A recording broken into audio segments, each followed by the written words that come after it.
Today I wanted to talk about what it might look like if we had a perfect event horizon telescope. If we could see this image at much higher resolution. Now, will we get that? Well, we might do a little better. We might add one extra telescope in outer space, or we might add 5 or 10 more telescopes on Earth, which would be great. Would we get all the way to a super high resolution image? Probably not. But we may be able to still tease out features. So this isn't just a kind of fun thought exercise. This is actually potentially something we could measure someday. So what would this look like at higher resolution? Well, let me start by telling you what EHT thinks it might look like. So here's a model of what they use as a guess for what it might actually look like to understand the image. And you can see in this model, there's kind of two things going on here. There's this ring, which it's a little dark here on the screen, but there's this ring-shaped thing, this bigger ring that you saw in the original one, right? But they also have this other ring going on in here, this smaller ring, another ring. So what is this other ring? It's not, a ring in the sky. It doesn't seem very plausible that this swirling plasma would suddenly organize itself into a ring-shaped structure. So what is this other thing? So there's a mundane way and a fun way. The mundane way is this is called the photon ring, and it's an effective bending of light. And the fun way is this second ring is actually the whole universe. Okay, believe it or not, the light in this second ring, let me hide these annotations. I'm not even sure I know how to do that. There we go, discard. The light in this second ring here is light that in principle could have come from anywhere and was strongly bent by the black hole towards our telescope. So if we could see this second ring, that would be super cool, because the second ring would tell us a lot about the space-time that's doing the bending, the actual black hole in there, not just a picture of what's around it, which is what we got from Event Horizon Telescope, but something about the actual gravity itself that is unmistakably saying, I am a black hole, not just a sort of a hole in the image. So today I wanted to explain this crazy statement that the whole universe is in here. So that's the crazy statement, whole universe in this ring. And it can be explained with pictures. It's really nice. You can do a lot of math with it too, and I've been doing that, and I'll show you some of the, if anyone here follows Leo and so on, I can show you some of the tools he's made and how they relate to this. But you can really do it with pictures, okay?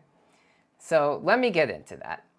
And I should also say that you should ask questions about anything, anytime, because that's the whole point of this. So if you have questions about the image itself or anything I say, just drop it in the chat. It's never a distraction for me. I'll just monitor the chat and get to it when I can. Okay. So let me show you. Put this cat back where he belongs. Okay, there we go. Let me show you a different way of thinking about this. And I'm going to start with just something we all understand at some level, which is a magnifying glass looking at an ant. Either looking at it to see it nicely, if that's your cup of tea, or if you feel like cooking the ant like the prototypical child with the magnifying glass, that can be done too. So let's start by thinking about ants, okay? So I'm going to draw an ant.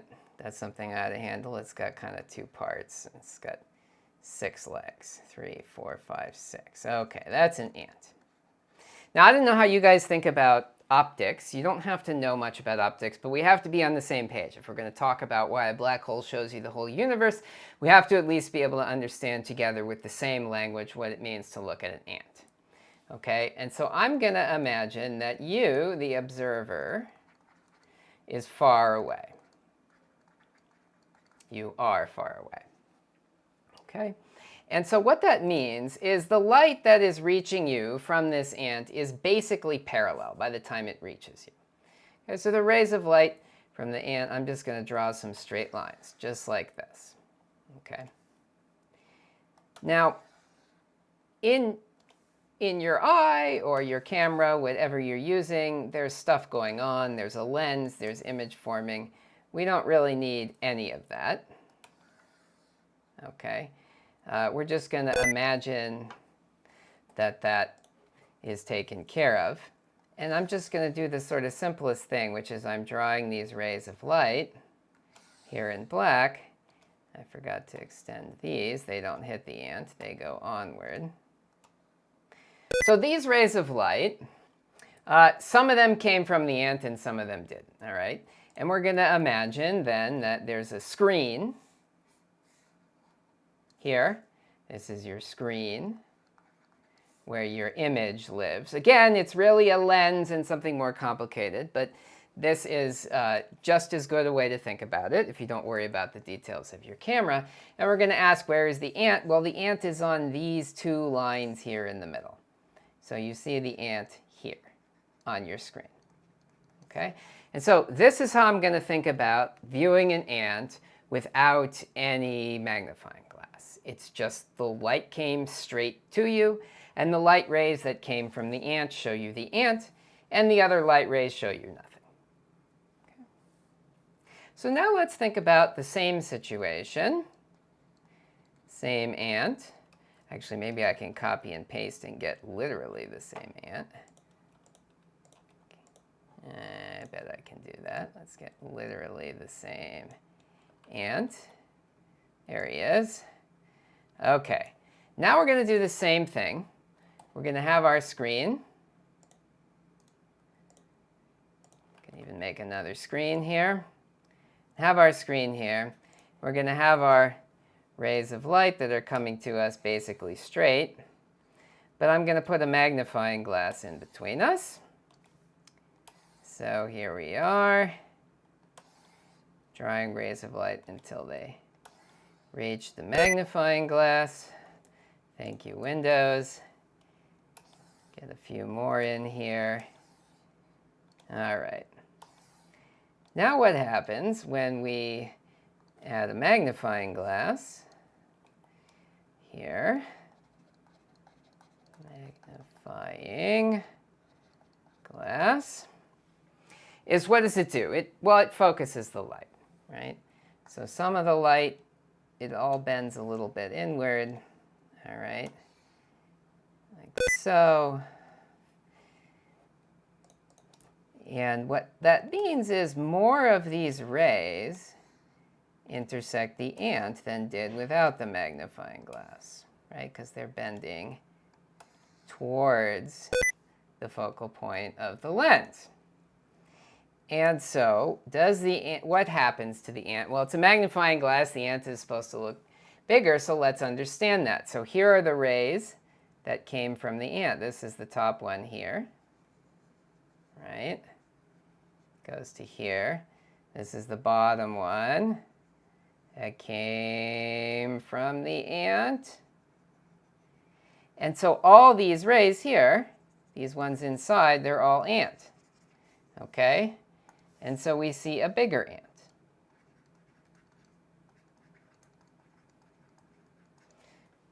All right, so I don't know if you thought about magnifying glasses in this way, but there are a few ways to think about it. This is one of them, okay? It's a kind of backwards way. You imagine starting the light at your camera or your eye or whatever, and you send it out in straight lines, and you see where it intersected the ant. And if there was a focusing device in the way, a magnifying glass, it bent that light inward so that you see more of the ant. This light ray up here, which would have gone straight on and missed the, oh, you can't see my cursor. This light ray up here, which would have gone straight on and missed the ant, actually got bent towards it, and so the ant looks bigger. Okay? And so we're going to think about black holes in terms of magnification. I'm going to draw these same pictures for black holes. But we should think about what it would mean similarly if we had the opposite, if we had a lens that's going to make the rays diverge. So if we do the same thing, let's think what would happen. Oops. Let's select all this, make another copy here. Oh.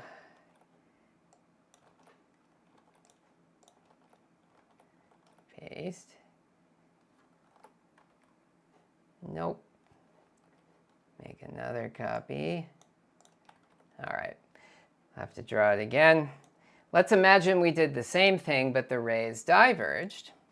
Then what we would get, well, we'd have rays going here, rays going here, rays going here. Same thing, but if we had a diverging lens, these rays would head out like this, like this, like so.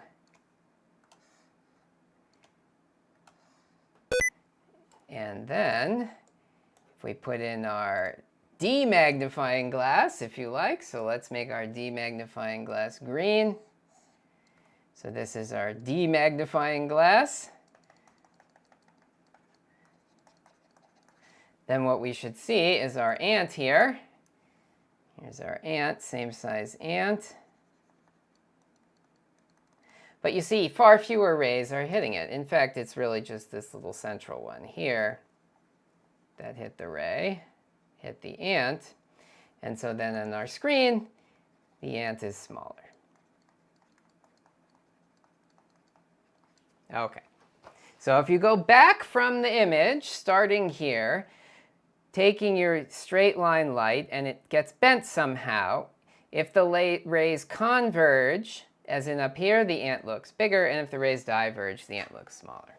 Okay, and so that's what I want to have as our shared language as we move into the cool part, which is understanding what happens with a black hole. All right, anybody want to ask any questions or make any comments before we get on to the fun stuff? Give you a second while I set that up.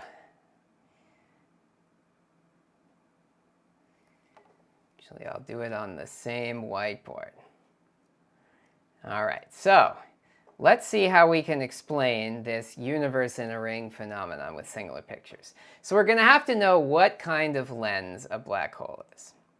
And to illustrate this, I've grabbed a plot here of some light trajectories near a black hole. Okay, so there are many versions of this in the literature. This is one that I made for my one contribution to a paper written by my student, Will Lockhart, who did all the hard work, analyzing data and so on. I just added this plot to help us understand the results a little bit. And so what you're showing here is, well, what you're seeing here is the black hole in the middle is a black hole, right? It's just an empty spot. So that's the event horizon. This is a non-rotating black hole. And I'm just drawing paths of light, but I've chosen the ones that are horizontal moving to the right. Okay, so our color for our screen was purple, so you should imagine, there's still a screen over here.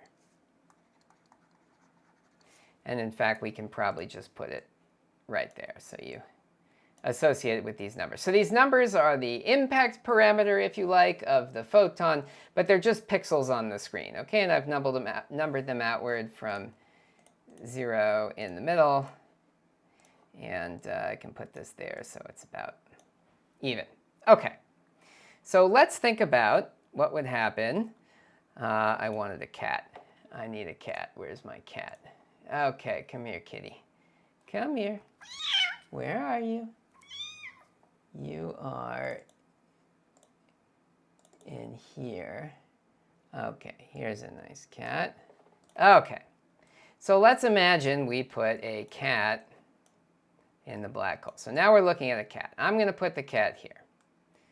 All right, so suppose what we see is a cat near a black hole. Okay, so what would it look like? What sort of picture would we look like? Okay, so we have a question for this plot. What are the axes? So the axes here are supposed to be just physical space near the black hole. So that's a slightly coordinate-dependent notion.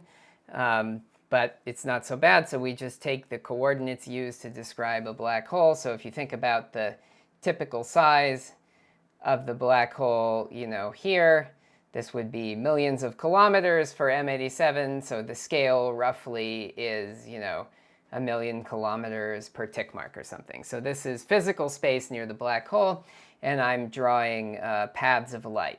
And so you can see that the light coming in from the right is getting bent from around the black hole. Thank you for the question. Okay. So this is physical space around the black hole. We're showing the light, and we've put a cat here. So the cat is, you know, a few, maybe 1 or 2 horizon lengths away.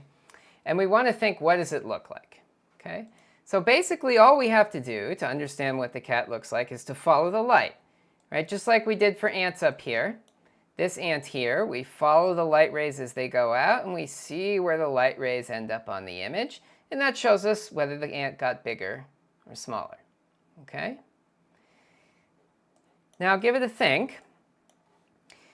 Do you think this cat is going to get bigger or smaller? So we're going to follow the light rays over to the screen here and see where it ends up. And just think about it to yourself. Is it going to get bigger or smaller? What's happening to these light rays?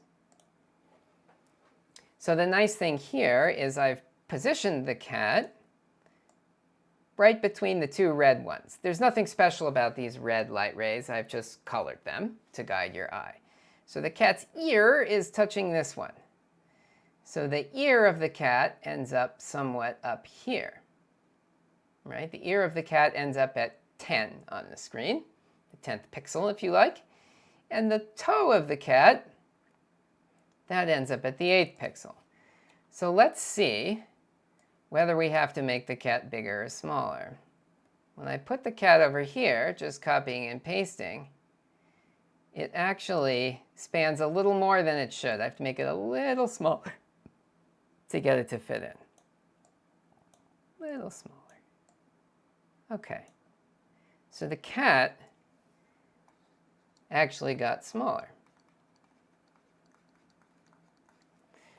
So this is what black holes tend to do. They're not like magnifying glasses. They're like demagnifying glasses. So black holes are like demagnifying glasses. Right? It's like this picture up here. We had an ant, but the rays kind of converged closer together on their way back, and so the ant looked smaller. Just like down here, these rays are kind of converging and getting closer together. So the cat looks a little smaller. Okay, so that's interesting. But here's the really wild thing about black holes. I claim we're going to see the cat somewhere else on the screen too. You guys see it? You see, unlike the ant, where there was just a single ray of light intersecting the ant, there's other rays of light intersecting this cat. Right? There's these ones, this one here and this one here. These two are intersecting this cat. So let's figure out where these 2 rays lead. So let me trace them over in yellow. This one, getting quite hard to trace, leads us way down here. And this one, whoa, look how close it's getting to that other one. So the cat is sort of roughly in this region here between the yellow lines. But by the time you get over here to the screen, look how small the cat is. Right, this cat here, I have to make it really tiny. Yes, I'm sorry. I have to make you even tinier. Okay. It won't let me make it tiny enough. We're going to have to make everything bigger. Come on. We got to get you in there, because you are a teeny tiny cat. Okay. So teeny cat, bigger cat, and where's my original cat? And my original cat. Okay, so you see what happened, right? You guys with me? The first image of the cat that you saw was somewhat smaller, but still not too small. But then you saw this tiny image. Okay, so what's going on this screen? What are you actually seeing? You're seeing a big cat. And then down here, a smaller cat. And actually, believe it or not, there are more cats, because I haven't drawn every single ray of light here. I've left some out, okay? Believe it or not, there's also a ray of light, which goes something like, we'll do orange. This ray of light, if we imagine going the other way, starting up here, there'll be one that does this. It goes close to the black hole. It goes around again, and it'll end up right about here. And then there's also one near its feet that goes close to the black hole, goes around again, and ends up almost exactly, oh, it shouldn't, let's start that one over, they shouldn't overlap. Orbits the black hole again, and ends up like right on top of it. And you'd see yet another cat that I don't even want to put in. Tiny. So there'd be, for example, another cat right there. Third cat. And there'd be 4 and 5 and 6 and 7 and 8 and 9, which is a perfect segue to Andrew's question. Is there a fixed number of ray paths intersecting any such cat? And if the number is finite, why that number? That's a terrific intuition, right? If it was supposed to be finite, why would it be 7 and not 12? And so you're absolutely right. There's an infinite number, and you're going to get an infinite number of cats just appearing on each side, but smaller and smaller and smaller and smaller and smaller and smaller and smaller. And so let's think a little bit more about why this is. So I just drew a picture, okay? But it comes down to a property of black holes. Why do these paths exist? Well, it's because there's something called a photon orbit. So there's something called an unstable photon orbit. And let me just finish Andrew's question by saying there's infinitely many images of the cat. So let's get into why it's infinitely many. So the point is, here's the black hole.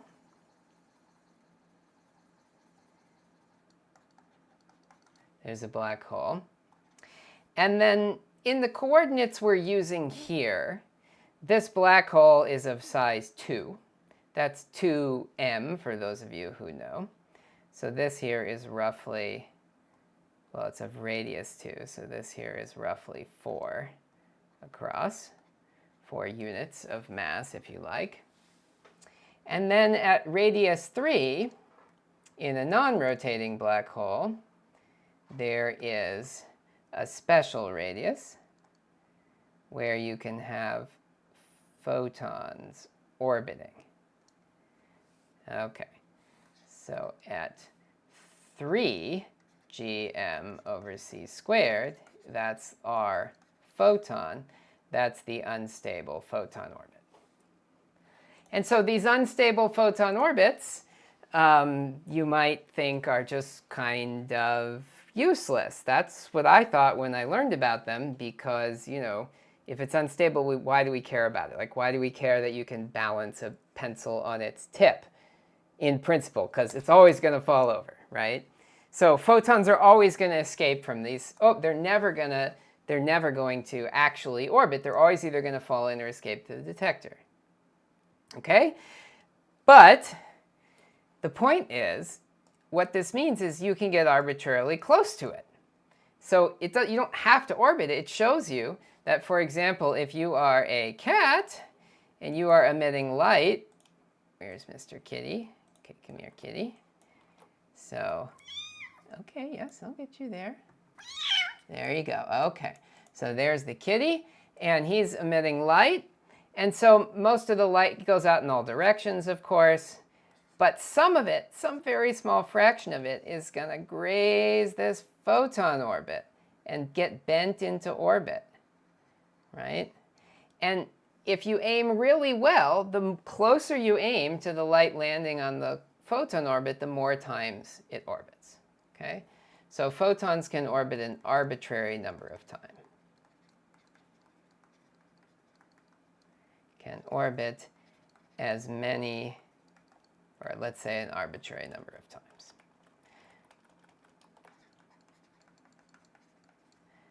Arbitrary number of times. Okay, and so that's why if I drew this picture with more photon orbits, you'd just see more and more and more complications of photons orbiting again and again and again. And in fact, I think I'll show you this picture. This is a version I made for an earlier paper when I was working on this. Let's add it to the whiteboard. So here we have a picture where I've decluttered by only having photons originate from the top right. But here you can see I'll use green again to illustrate the photon orbit we talked about last time. So it's here in a dashed line. Okay, and so that is our photon. And so I've shown a whole bunch of trajectories. Again, imagining my screen is off here to the right. And you can see that depending on how well you aim, these red ones are ones that go around a whole time or more before they escape. Okay, so you can have infinitely many orbits around the black hole, which means you get infinitely many cats. But here's the thing about the cats, and we're almost getting back to the universe in a ring idea, the what would EHT see at higher resolution, okay? Where do all these photons end up on the screen? Just looking at it, okay? I've colored the photons that orbit different colors, all right? I've colored the ones that orbit at least half a time gold. I've colored the photons that orbit at least one time red. And where do they all end up? They end up at a very special radius. Very special radius. And they end up right around here. This is where all the cats appear. Cats appear near this special radius. For Schwarzschild, it's about 5.2. Schwarzschild is a non-rotating black hole. So it's approximately 5.2. This number is just sort of an arbitrary thing. The size on your actual picture would be different. But if we're working in physical units near the black hole, that's this thing, GM over c squared. Okay, but it's a special radius on your picture. Okay. And so now here's the last step. Let's imagine that we fill the whole area near the black hole with stuff. Doesn't have to be cats. Can be swirling plasma like it is in in Sagittarius A star, presumably. What would you get? Well, they all appear near this special radius. So that's what's going on here. This ring here, is all the cats, if you like. It's the secondary image, the demagnified image of everything. In principle, it's everything in the universe, but of course, you have to aim pretty precisely sending your photons in, to end up here. So in practice, it's of the disk. So in this case, we're actually looking at the back of the disk. That's what this thing is. Okay, anybody with me? Problems, questions, objections, issues?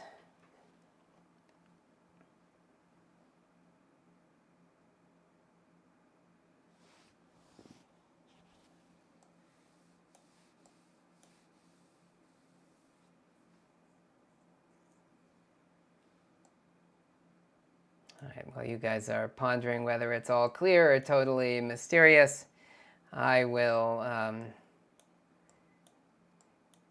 revisit the cats.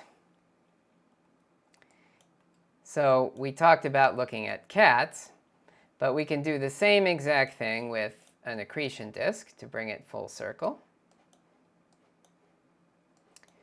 So what EHT thinks they're looking at, it's not totally obvious, but this is one possibility, is a disk of matter, luminous matter, that is roughly, it ought to be reasonably thick, so something like this, and viewed at roughly a face-on angle. So let's, don't worry about this green stuff. That's coding a kind of definition of a foreground versus a background.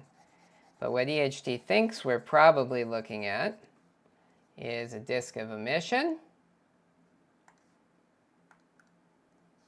here.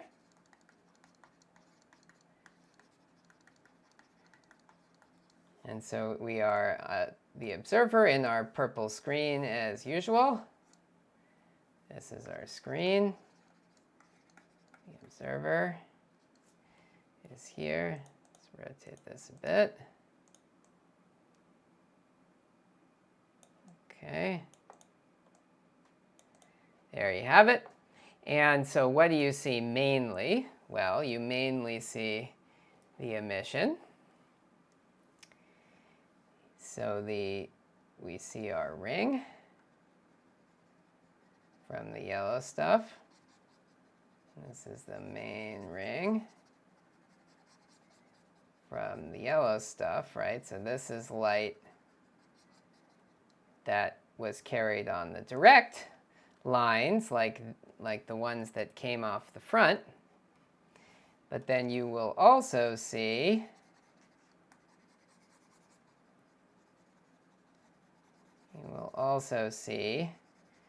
in another color, let's use one we haven't used yet, we have light rays that look like this one here, make that thicker. So this one here, so now the disk is transparent to itself, that's important, otherwise you wouldn't see this blue one. But there's also rays like this blue one which are showing you the back of the disk. And I'll add one more in which isn't on the picture, but looks something like this. Okay. And so we also have our image of the back of the disk superimposed on top of all the stuff we saw. And this is our photon ring. Photon ring, which is the, universe in a ring or image of the back of the disk. Okay. So Leo asks about the parity of the images. Let's think about this. So I glossed over this with the cat, but if we go back in to our picture here, let's see, let's delete our orange. That makes it a bit busy. So let's look at the first two. So the top image, well, the ear appears at the top and the feet appear at the bottom.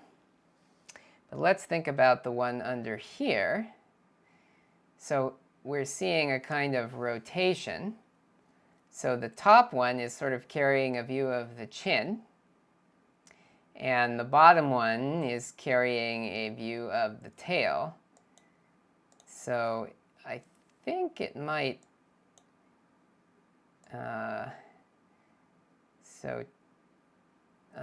that looks okay to me.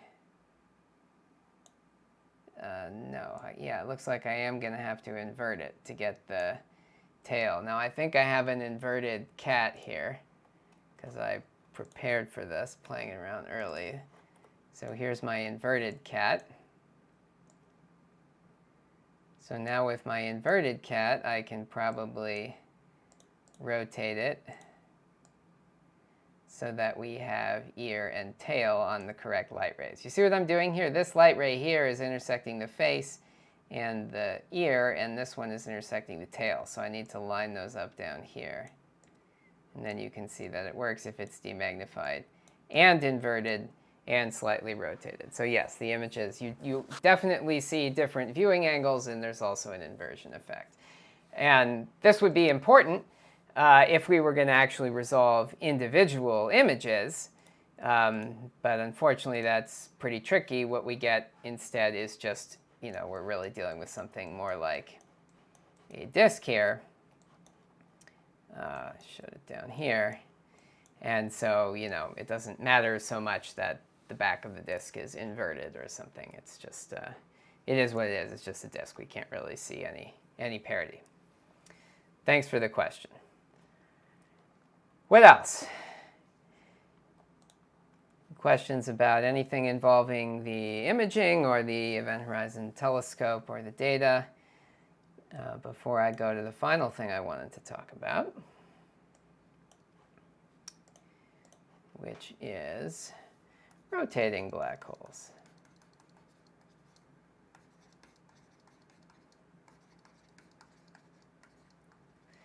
So everything I've shown you so far is for a non-spinning black hole, and that's a very special case. Black holes almost certainly spin at some level just because they can, and there's lots of rotation out there. The solar system has planets orbiting, galaxies tend to orbit, things tend to rotate. You expect black holes to spin too, and so you really ought to check everything for rotating black holes. So this comes back to Leo's webpage, which he made years ago before I knew anything about this. But you could ask, what are the analogs of these circular photon orbits for rotating black holes? And it turns out it's really quite complex. So I loaded up Leo's website, and this is a fun thing to play with. He's got it all coded up, and gee, I don't know what he's using actually. I'm not sure JavaScript can do this. That certainly seems pretty lightweight. Anyway, with some tech, you can play around with the spin of the black hole. So if we make it very small, oh, interesting. It's a singular point. How funny. All right, let's not get into those subtleties. So let's think of a generic black hole spin here. And so here's what the photons do. They don't just orbit in circles. They stay at a fixed radius, which you can think of as a distance from the black hole, but they do all sorts of wild things. So this is really exciting because in the case of a Schwarzschild black hole, the photon just makes a circle. But here there's a kind of imprint of spin, and it looks more unique and distinctive. And you can sort of get a lot of different behavior depending on the spin. And if we look at it for more time, you can see it traces out these really intricate patterns on the surface of the sphere. So it's unlikely that you would observe light from a photon that orbited this many times, but maybe one that just orbited this many times. And you could imagine that might give you an interesting difference. And indeed it does. You need a pretty high resolution instrument. You need some EHT in space to see it, and so on. But there definitely is a signature of that somewhere in there. And what it does is the ring ends up being flattened. This is a beautiful, simple, actually analytic calculation you can do on one that was done by Bardeen in the 70s, actually, where instead of a circle, it still looks quite circular on one side, but on the other side, it has a straight line. Let's see if I can do that again. So it's like this, and then it magically becomes straight, and then it continues on its merry way. So this is the ring for a spinning black hole. So if someday we could ever see that instead of a beautiful circle, that would be a signature of the black hole spinning really fast. Okay, well, that's pretty much what I wanted to get through today. I hope I gave you some sense of how all this works and why you would expect to see at higher resolution this second ring. If there's interest, I can talk more about it in another week.